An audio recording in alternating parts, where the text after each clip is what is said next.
Assalamu alaikum everyone. I am a student of BSIT 7th semester morning. My roll number is 12.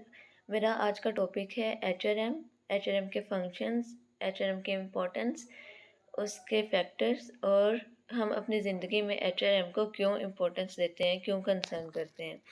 सबसे पहले हम देखेंगे कि HRM होता क्या है। HRM stand for human resource management. ये ह्यूमन की रिसोर्सेज को मैनेज करता है। हम लोग अपने पीपल्स को रिगार्डिंग पीपल्स को एक्टिवेट करते हैं एक ऑर्गेनाइजेशन में काम करने के लिए। अब इसमें हम क्या करते हैं कि ऑर्गेनाइजेशंस की नीड देखते हैं पहले, फिर हम देखते हैं कि कौन सा पर्सन, कौन सा एम्प्लॉय, किस एबिलिटी का एम्प्लॉय, उसके पास कौन से स्किल्स होनी चाहिए, तो हमारी ऑर्गेनाइजेशंस की जो नीड्स हैं वो फुलफ़िल होंगी। फॉर एग्ज़ाम्पल, हमने एक ऐप डेवलप करनी है, उसके लिए हमें डेवलपमेंट का एम्प्लॉय चाहिए जिसकी ग्रिप हो डेवलपमेंट पे। तो हम ऐसा एम्प्लॉय जो डेवलपमेंट पे काम कर सकता हो, ऐप डेवलप कर सकता हो, वो हमारी कंपनी का एम्प्लॉय वो हमारी कंपनी में ऐप डेवलप करके हमें देगा। इस तरह जो जो पर्सन्स की स्किल्स हमारी ऑर्गेनाइजेशंस के साथ मैच करती हैं, ऑर्गेनाइजेशंस की नीड्स के साथ, उन पर्सन्स को हम चूज़ करते हैं।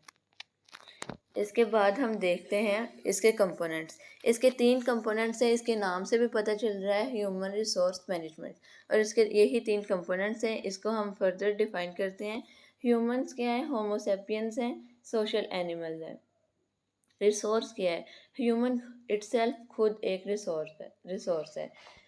फिजिकल रिसोर्सेज, फिजिकल रिसोर्सेज में हमारा हार्डवेयर आ जाता है, हमारी ऑर्गेनाइजेशन का स्ट्रक्चर आ जाता है। उसके बाद फाइनेंशियल रिसोर्सेज, हमारी ऑर्गेनाइजेशन की फाइनेंशियल पोजीशन आ जाती है इसमें। टेक्निकल रिसोर्सेज, टेक्नोलॉजी आ जाती है। उसके बाद मैनेजमेंट, मैनेजमेंट में हम क्या करते हैं? प्लान करना, ऑर्गेनाइजेशंस में और ऑर्गेनाइजिंग वे में सबको लेके चलना, सारे एम्प्लॉयज़ को लेके चलना, लीड करना उनको, अगर कोई मिसबिहेव कर रहा है तो उसको कंट्रोल करना। ये सारी चीज़ें हमारी कंपनी के मैनेजमेंट में आती हैं, ताकि हमारी जो ऑर्गेनाइजेशंस के गोल्स हैं वो हम एफिशिएंटली और इफ़ेक्टिवली हम अचीव कर सकें। उसके बाद हमारे एचआरएम के फंक्शंस आ जाते हैं, जिसमें सबसे पहला फंक्शन है स्टाफिंग। स्टाफिंग में हम क्या करते हैं? Choose right person for right job. हम सही बंदे को सही काम के लिए चूज़ करते हैं। उसके बाद ह्यूमन रिसोर्स मैनेजमेंट आ जाता है। उसके बाद compensation and benefits, health and safety, employees and labour relation, कि एम्प्लॉयज़ का लेबर्स के साथ रिलेशन अच्छा हो, उनमें कोई कन्फ्लिक्ट वगैरह ना हो। रिकॉर्ड मेंटेनिंग, कि एम्प्लॉयज़ का रिकॉर्ड मेंटेन करना है, उनकी पेमेंट्स का, उनकी अटेंडेंस का, उनकी छुट्टियों का, इनका रिकॉर्ड मेंटेन करना है। एचआर रिसर्च में हम क्या करते हैं कि रिसर्च करते हैं कि एचआर के हमारे जो हमारे बंदे हैं, हमारे एम्प्लॉयज़ हैं, वो उन काम कैसे कर रहे हैं, काम सही कर रहे हैं या नहीं कर रहे हैं। उसके बाद हमारे आ जाते हैं inter relationship of HR functions के, इन सारे फंक्शंस को रिलेट कैसे करना है। उसके बाद मैनेजमेंट क्या होती है? Getting things done through peoples, के पीपल्स से काम करवाना, हमने खुद नहीं करना, हमने लोगों से काम करवाना है, ऑर्गेनाइजेशन में रह के करवाना है। और ऑर्गेनाइजेशन क्या चीज़ है? जहाँ पे लोग काम करते हैं। कंपोनेंट ऑफ ऑर्गेनाइजेशन, इसके भी 3 कंपोनेंट है, पीपल, पर्पस और स्ट्रक्चर। उसके बाद हम आ जाते हैं कि और ह्यूमन रिसोर्स मैनेजमेंट होता क्या है? तो ये जो मैंने आपको पहले बताया कि ये पीपल से रिगार्डिंग हमारे पास एक मैनेजमेंट रिसोर्सेज हैं, जो जिसमें हमने लोगों की ज़रूरियात को मैनेजमेंट करना है, ठीक है? और इसमें हमारे पास पीपल आते हैं, उनकी नीड्स को, उनकी स्किल्स को, उनकी एबिलिटीज़ को, इन सारी चीज़ों को हमने मैनेज करना होता है।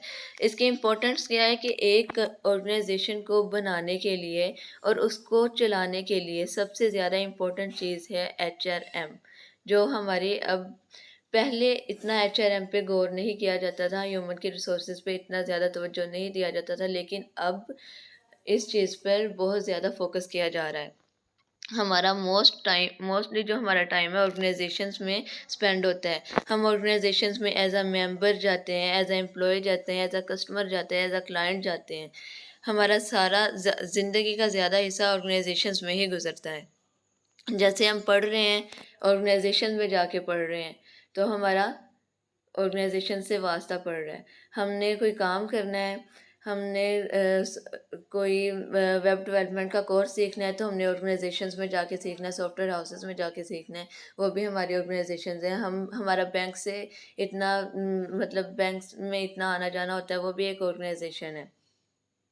उसके बाद हमारे पास फैक्टर्स आते हैं। फैक्टर्स में क्या है, अकोमोडेशन, उसकी जो हमारे वर्कर्स हैं उनकी नीड्स को पूरा करना, कॉम्प्लेक्सिटी जॉब जॉब को रिमूव करना, और लिटिगेशन के हम अपने ऑर्गेनाइजेशंस के जो लोग हैं उनके साथ हम कॉम्प्रोमाइज़ करें, उनके साथ उनको साथ लेके चलें, उनकी नीड्स को पूरा करें। कंसिस्टेंसी के जो काम वो कर रहे हैं, हमारी ऑर्गेनाइजेशंस के लोग जो काम कर रहे हैं, वो हमें देखना चाहिए कि वो ठीक है या नहीं है।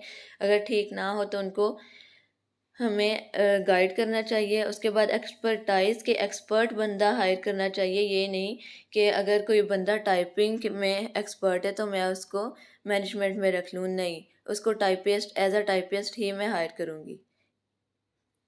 तो ये मेरा आज का टॉपिक था। इसका लास्ट पॉइंट है कॉस्ट ऑफ ह्यूमन रिसोर्सेज के। ह्यूमन रिसोर्सेज पे ज़्यादा से ज़्यादा हमें खर्च करना चाहिए। जैसा कि मैंने पहले बताया कि पहले हमारे लोग जो थे वो इस चीज़ पे इतना फोकस नहीं करते थे, लेकिन अब ये चीज़ हो रही है, अब इस पे ज़्यादा फोकस हो रहा है। तो हमें ज़्यादा से ज़्यादा इस चीज़ पे फोकस करना चाहिए।